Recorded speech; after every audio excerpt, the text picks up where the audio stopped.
همانطور که پیش بینی میشد، محافل صهیونیستی و آمریکایی به دلیل هراس زیاد از سخنرانی امروز دکتر احمدی نژاد رئیس جمهور در ژنو از قبل سناریوی چند لایه‌ای را برای اخلال در سخنرانی دکتر احمدی نژاد برنامه‌ریزی کرده بودند. بخش اول این سناریو در ابتدای سخنرانی رئیس جمهور کلید زده شد تا شاید از همان ابتدا انجام سخنرانی میسر نشود. الله الرحمن الرحیم. الحمد لله رب العالمین. الحمد لله رب العالمین و الصلاة و السلام علی سیدنا و نبینا محمد و آله الطاهرین و صحبه المنتجبین.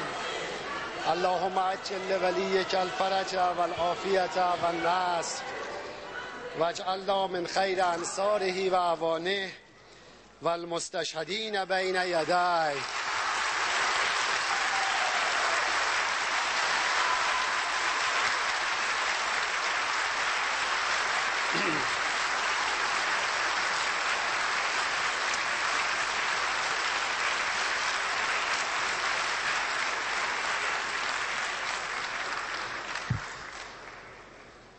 من از همه حضار عزیز استدعا دارم که اینها رو ببخشند.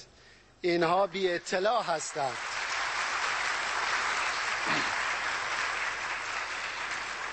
بسم الله الرحمن الرحیم. اعتماد به نفس و زیرکی رئیس جمهور در خنثی کردن و بهره برداری از این سناریو باعث شد بخش دوم سناریوی اخلال اجرا شود. آغاز این سناریو هنگامی بود که بعد از اینکه سناریوی طراحی شده در ابتدای سخنرانی دکتر احمدی نژاد به نتیجه نرسید، در ادامه سخنرانی و هنگامی که رئیس جمهور از نژادپرستی رژیم صهیونیستی در کشتار مردم سرزمین اشغالی فلسطین انتقاد می‌کرد، نمایندگان برخی کشورهای اروپایی بخش دوم سناریو را شروع کردند. در سرزمین اشغالی فلسطین برپا کردند و در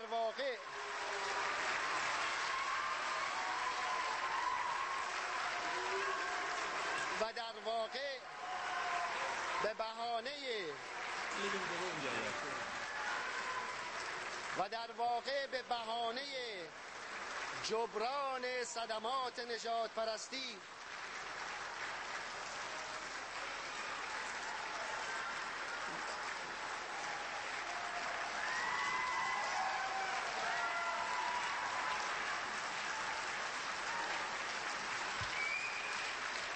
خواهش میکنم و در واقع خشنترین نژادپرستان را در نقطه دیگر یعنی فلسطین حاکم کردند. شورای امنیت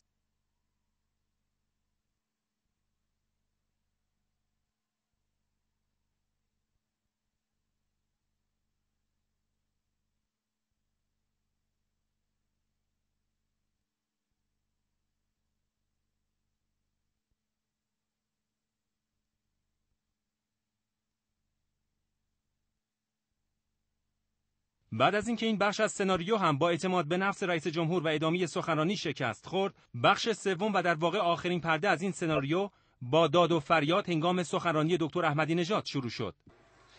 منشأ جنگ‌های اخیر نظیر حمله آمریکا به عراق و یا لشکرکشی گسترده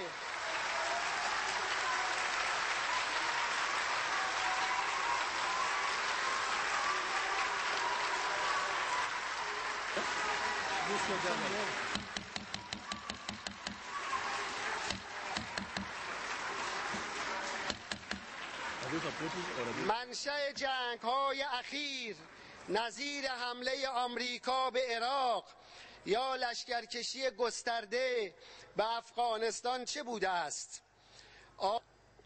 آیا با لشکرکشی به افغانستان صلح و امنیت، آسایش و رفاه به این کشور برگشت؟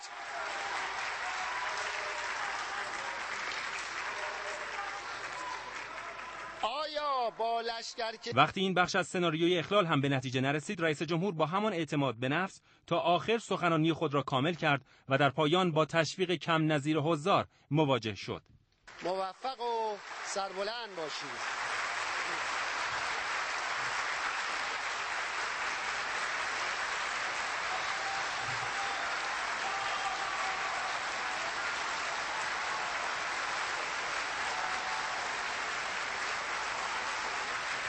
شما.